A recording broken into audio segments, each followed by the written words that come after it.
초대교회부터 시작을 해서 지금까지 가장 분명하고 가장 확실한 믿음을 갖기에 부족함이 없는 사람들이 있다면 그 사람들은 아마 예수님이 친히 불러세운 12명의 제자들일 것입니다.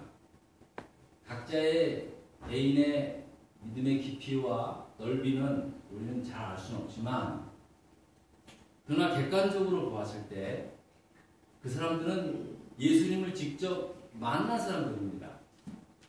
그리고 예수님의 부름을 받고 예수님과 함께 다니면서 예수의 가르침을 받고 또 예수의 이적을 행하는 것들을 직접 눈으로 보았던 사람들입니다. 그러니 예수님이 오신 그 이후에 정말 각 세대마다 시대마다 각 나라마다 예수를 믿는 많은 사람들이 있었지만, 지금까지 통틀어 보았을 때 가장 분명한 가장 확실한 믿음을 갖기에 부족함이 없었던 사람은 아마 12명의 제자들, 사도들이었음을 두말할 나위 없을 것입니다. 그래서 이들을 사도라고 합니다. 사도라고 하는 것은 예수님과 함께 다니면서 예수의 가르침을 직접 받은 사람들 가운데 부르신 12명의 사람들을 말합니다.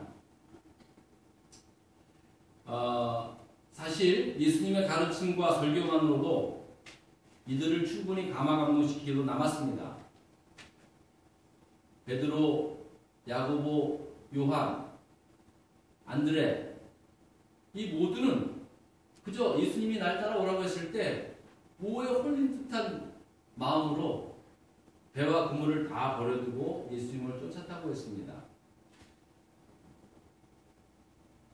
그런데 그렇게 예수님을 쫓았던 제자들이 예수님과 함께 다니면서 풍랑을 만났을 때 예수님이 친히 바람과 바다를 꾸짖어 잠잠케 하는 것들을 체험했습니다. 여러분, 지금까지 우리가 예수를 믿고 신앙생활하는 가운데 있어서 정말로 하나님이 살아계시는 걸 알아고 하는 초자연적인 경험을 해보신 분이 계십니까? 없습니다. 거의 없습니다. 근데 그런 경험을 한번 하면요, 그냥 평생을 잊지 못합니다. 평생을 잊지 못해요. 그런데 이 제자들은요, 예수님과 함께 다니면서 그런 것 경험하는 건 거의 다반사입니다. 거라사라는 동네에 들어갔더니 거기에 아무튼 얼마나 귀신이 많이 들었는지 미쳤는지 사람이 맨날 무덤가에서 잠자고 말해요. 사람들이 묶어놔도 금방 풀고 도저히 감당할 수 없는 귀신 들린 사람을 만났을 때 예수님께서 명하여서 귀신을 쫓아냅니다. 여러분, 당사자뿐만 아니라 이거 지켜보는 사람도 대단하지 않습니까? 여러분들 주위에 기도로 안수받음으로 죽을 거면서 살아난 사람이 있습니까? 계시잖아요. 그런 분들 간혹 계시죠. 저는 봤거든요. 저는 제가 여기 한국 오기 전에 제가 담당했던 교구 시도들 가운데 위암 3기 이제 들어산 환자가 있어요. 지금 20년이 넘었던 얘기니까 그때로서는 진짜 죽을 병이죠. 요즘은 수술해서 많이 살고 있는데, 그리고 수술 날짜를 앞두고 그때 우리 교회 부흥회가 있었어요. 부흥 강사님이 치료의 능력이 좀 있으셨나 봐요. 첫날부터 그러더라고요. 이번 집회를 통해서 위암 환자가 낫겠다고. 저는 그때 좀 섬찟하더라고요. 저 양반이 안 나면 저 또 큰일 날 텐데. 그런데 진짜로 부흥회 하는 3일째 되는 날 새벽에 그 여자 집사님, 내가 마침 담당해보니까 제가 거짓말하는 거 아니잖아요. 그렇죠? 갑자기 아침에 너무 배가 아파가지고 화장실에 갔는데 3번에 걸쳐서 뭐가 나오더라. 내 제가 하혈하는 줄 알았대요. 근데 요만한 그냥 몽골이 진 것, 몽골이 것들이 막 쏟아져 나오더래요.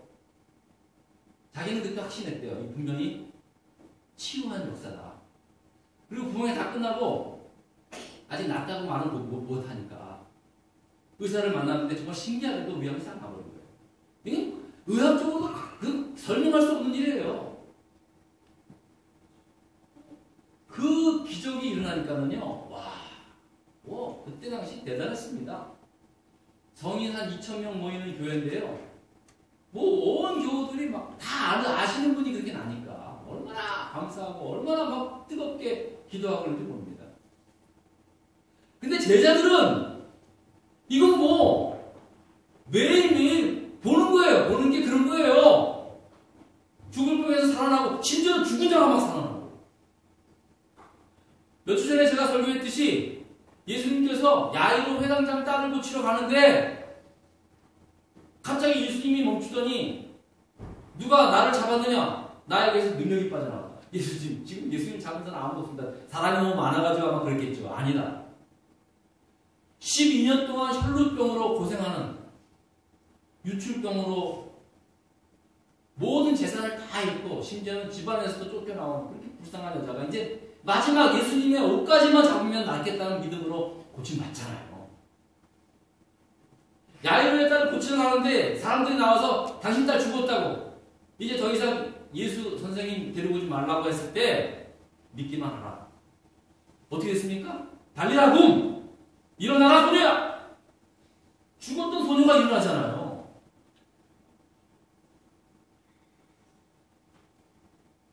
여러분, 이런 것들을 매일매일 예수님과 동행하면서 그런 일들을 보는 거예요.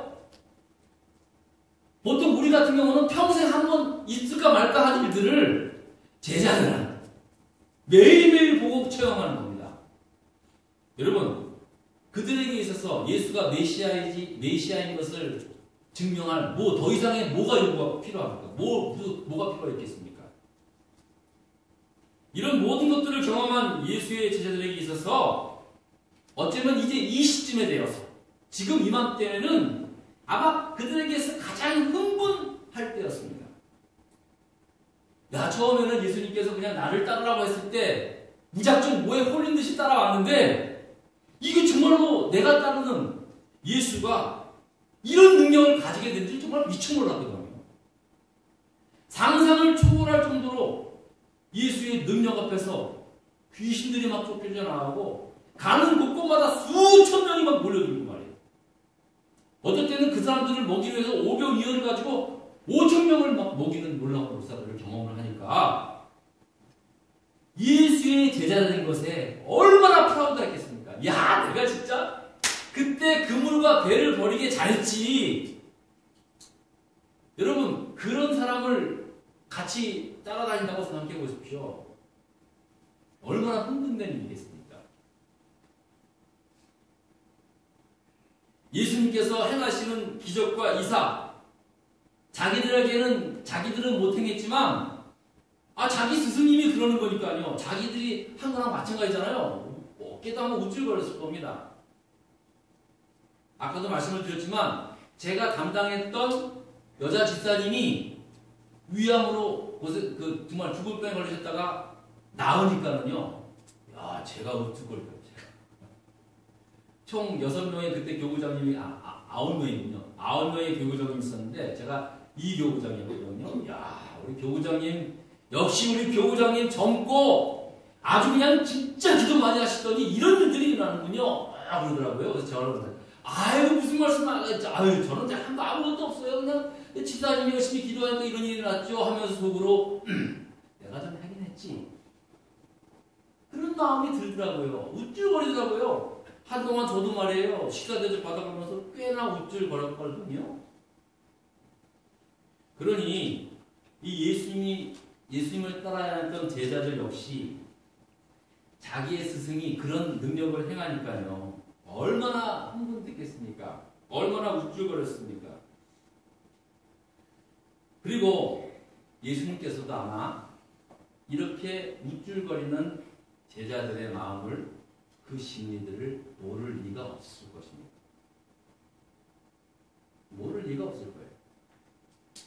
사실 하나님 말씀에는 그렇게 기록되어 있지는 않지만 예수님의 입장에 보았을 때는 그들의 믿음과 그들의 제자됨에 자랑스러워하고 있는 그 모습들이 한편으로는 좋아 보일 수도 있지만 한편으로는 걱정되었을지도 몰랐을 겁니다. 아니야, 아마 분명히 걱정되었을 겁니다. 저들이 지금 자기의 스승이 이런 이적과 능력을 행하면서 마치 자기들도 막 그런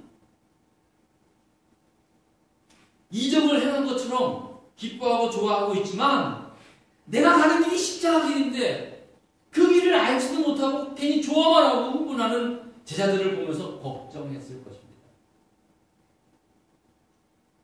제일 걱정이 뭐냐면은 예수님께서 제자들에게 그렇게 가르치고 말씀하시는데도 불구하고 저들이 하나님 나라의 복음을 제대로 이해하지 못하는 것에 있었기 때문에 그렇습니다.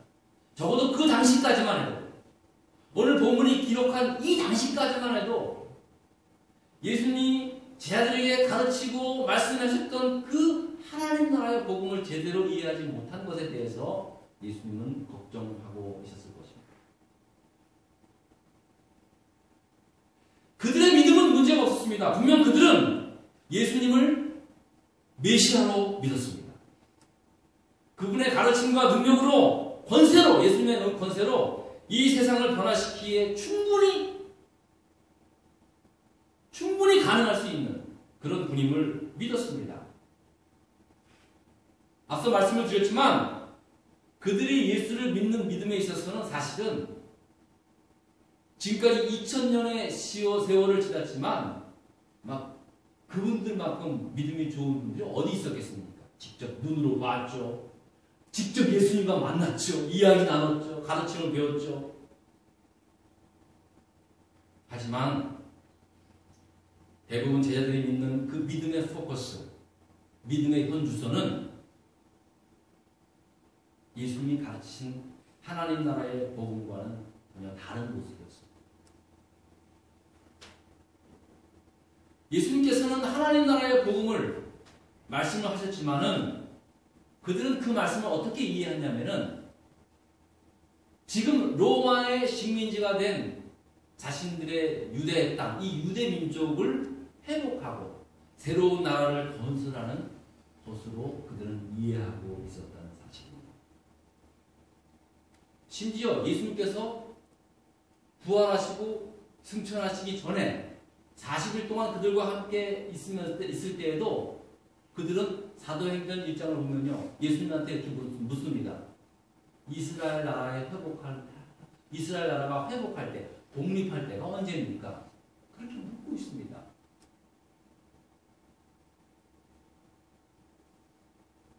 적어도 오순절 성령 강림의 역사가 그들에게 일어나기 전까지는 하나님 나라의 복음의 의미를 이스라엘, 자기들의 민족인 유대 나라의 새로운 국가 건설을 이루는 사건으로밖에는 이해하지 못했다는 사실입니다. 그래서 아무리 예수님을 메시아로 따랐지만 사실은 메시아, 그 당시에 예수 메시아를 정치적 지도자 정도밖에 그들은 인식하지 못했다는 사실입니다.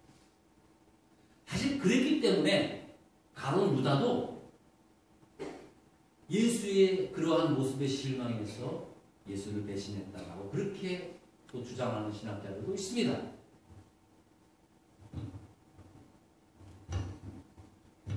여러분에게 신경을 써드려서 죄송합니다. 예.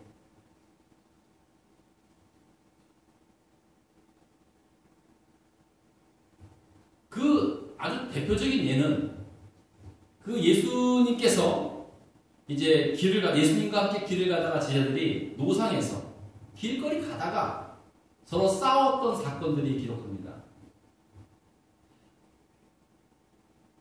야고보와 요한의 엄마가 예수님한테 다가와서 청탁을 하지 않습니까? 예수님, 이제 주님의 나라가 오면은 예수님이 하나님 나라 복음을 우리에게 가르쳤는데 정말로 예수님의 말씀대로 하나님 나라가 이 땅에 오면 근데 그 나라를 이스라엘 나라의 회복으로 의미하는 거예요. 이스라엘 나라가 새롭게 건설되면 예수님이 사랑하시는 내 아들 야고보와 요한을 예수님의 좌 우편에 좀 두시기 바랍니다. 근데 그 소리를 다른 제자들도 들었습니다. 그래서 노상에서 누가 크냐 하고 누가 더 공로가 있느냐 하고 서로가 따지고 싸웠다고 그렇게 성경을 기록하고 있습니다. 얼마나 부끄러웠는지 나중에 성경을 기록한 예수의 제자들은 한결같이 이 사건을 부끄러운 사건으로 그렇게 기록하고 있습니다. 여러분, 아무리 예수님을 가깝게 따랐다고, 아무리 신앙생활을 그렇게 오래 해도 복음의 본질을 깨닫지 못하면 사실은 분명히 현실적으로는 예수님을 따르는 것 같지만 마음으로는 예수님과 전혀 동떨어진 그러한 상태로 신앙생활을 할 때가 하나도 많이 있다는 것입니다. 이것은 제자들의 문제가 아닙니다. 오늘날 신앙생활을 하고 있는 우리들의 문제입니다. 사실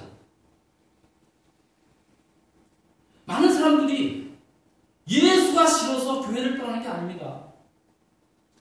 예수의 가르침이 부담돼서 떠나는 게 아닙니다.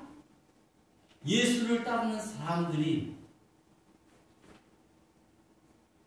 그 예수의 가르침과는 너무나 동떨어진 그러한 삶을 살다 보니까 껍데기는 그럴듯해 보이지만 속으로 들어가 보니까 전혀 다른 모습들을 보니까 실망을 하고 떠나가는 사람들이 많이 있다는 거예요. 안타까운 일이죠.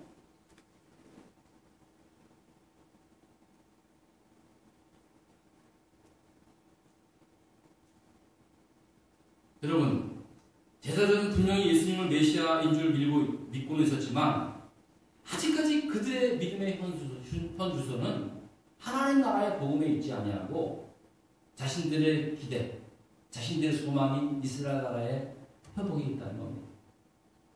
실제로 여러분, 우리나라에서도요, 일제강점기 때 정말 많은 독립운동하셨던 분들이 정말 기독교인들이 참 많았습니다. 왜냐하면 그 당시에 이 교회는, 기독교는 정말 그야말로 신문명의 핵심이었습니다. 의식 있는 사람들이 서양에서 온 종교, 기독교라는 종교를 통해서 우리나라의 독립운동을 해보려고 그런 생각을 가지고 교회 나오신 분들이 사실 많이 있습니다. 그러다가 그 속에서 예수를 진심으로 만나서 민족 지도자와 같은 그런 분들도 많이 나왔고 훌륭한 목회자들도 많이 나왔지만 사실은 교회 나와서 그런 목적으로 열심히 했는데 독립은커녕 계속해서 일본이 강해지다 보니까 실망해서 교회를 떠나신 분들도 적지 않게 있습니다. 예수를 믿는 그러한 이 마음의 방향이, 마음이 다르니까 자기가 원하는 그러한 것이 이루어지지 않을 때는 사실은 예수님의 복음도 더 이상 복음이 아닙니다. 이런 일들은 제자들뿐만이 아니라 우리나라 역사 속에서 찾을 수 있고 오늘날도 마찬가지입니다. 교회를 나오게 된 동기들은 다 다르지 않습니까? 대부분의 많은 사람들은 뭐 종교 하나 갖고 있는 거 뭐 괜찮아서 위로받고 싶어서 뭐 이런 식으로 옵니다. 하지만 기독교 한 예수님께서 분명히 위로도 주십니다. 치유하심도 주십니다. 그건 주님께서 하시는 일이니까요. 근데 복음의 본질은 뭡니까? 인간 구원이거든요. 영원한 생명이거든요. 여러분, 생명의 문제를 다루는 것은요, 여러분 차원이 다른 겁니다. 여러분, 수술하는 의사들도 때로는 칼도 돼야 할 때가 있습니다. 왜? 환자를 살리기 위해서는 어쩔 수 없지 않습니까? 혹을 떼야 하는 아픔도 경험을 해야 되고 시간도 필요합니다. 그런데 그런 건 다 놔두고 나 그런 거 상관없고 말고 내 마음만 위로해달라고. 여러분, 그런 마음으로는 절대로 영생이라고 하는 예수 그리스도의 참 복음을 이해할 수 없습니다. 경험할 수 없습니다.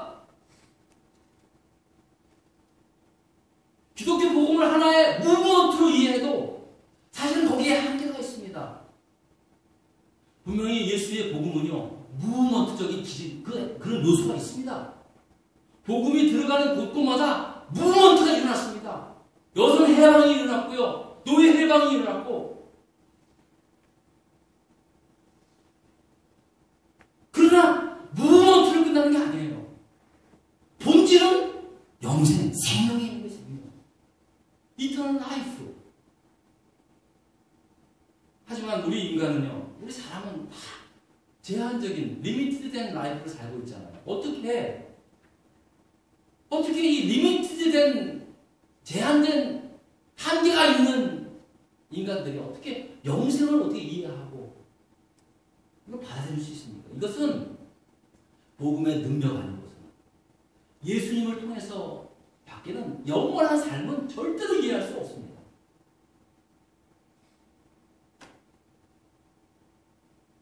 제자들을 봤습니다. 예수님께서. 그들이 예수님을 쫓아다니면서 자기의 스승이 그런 능력을 행하니까요. 이제는 끝났다. 이제는 얼마 안 가서 새로운 유대 나라를 건설할 주역으로 자신들이 등극하게 될 것이라는 기대감에 잔뜩 부풀어 올랐습니다. 근데 예수님은 그렇게 기대하고 흥분하는 제자들을 향하여 답답해했던 거예요. 그래서 오늘 본문의 말씀을 보면요, 예수를 메시아로 믿고 모든 것을 포기하고 예수를 따르고 있지만 신앙의 본질을 뭔지를 잘 모르는 왜곡된 마음을 가지고 있는 12명의 제자들에게 너희들이 지금 걸어야 할 그 믿음의 현 주소가 어딘지를 예수님께서는 오늘 말씀을 통해서 말씀하고 있는 것입니다. 예수님께서 단순히 그냥 전도하라고 사람들 몇 명 더 데리고 오라고. 여러분, 그 당시 예수님이 사람들 더 몇 명 데리고 오라고 제자들에게 그렇게 보냈습니까? 제자들을 불러서 가서 병 고치는 능력, 귀신 쫓는 능력을 주고 그들에게 동네마다 다니면서 전도하라고 그렇게 얘기했습니까? 아니잖아요. 이미 예수님은 가는 곳곳마다 수천 명씩 몰려 들어왔습니다. 그때 당시에. 오늘날로 말하면 더 이상 이제 수용할 곳도 없어가지고 골치 아플 그런 상황입니다. 그런데 교인들 더 몇 명 없겠다고 그렇게 그건 아니죠.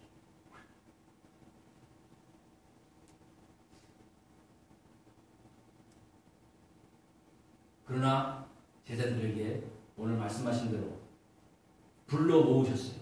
그리고 모든 귀신을 제어하며 병 고치는 능력과 권위를 주시고 하나님 나라를 전파하며 잃은 자를 고치게 하려고 앓는 자를 고치게 하려고 내보내시며 이르되 여행을 위하여 아무것도 가지지 말라. 지팡이나 배낭이나 양식이나 돈이나 두 벌 옷을 가지지 말며 어느 집에 들어가든지 거기 머물다가 거기서 떠나라. 머물지 말라 그랬어요. 지금 너희들이 가지고 있는 기대하고 있는 그곳에 더 이상 머물지 말라는 거예요.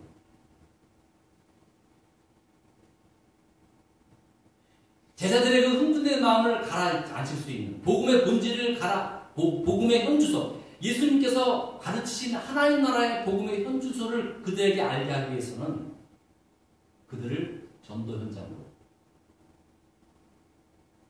보내는 길이 유일한 길이었다는 사실. 그저 사람 몇 명 더 전도해서 내 교회, 내 집을 채우라고 하는 그 정도의 그런 의미가 아니라 그렇게 흥분되고 야 이제 내가 예수 때문에 내 남은 인생 출세 한번 해보리라 하는 그러한 그 답답한 제들에게 하나님 나라의 복음의 현주소가 어디냐? 바로 영생을 모르고 살아가는 그 영혼들, 그들에게 보내어서 그들에게 생명의 복음을 증거하는 전도의 자리로 그들을 보내게 해요.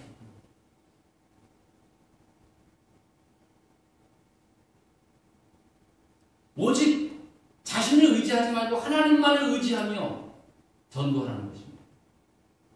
혹 사람들의 병을 치료했을 때 사람들이 대접하고 높이게 해도 그 자리에서 떠나라고 그랬어요. 저는 오늘 이 말씀이 오늘날 교인들에게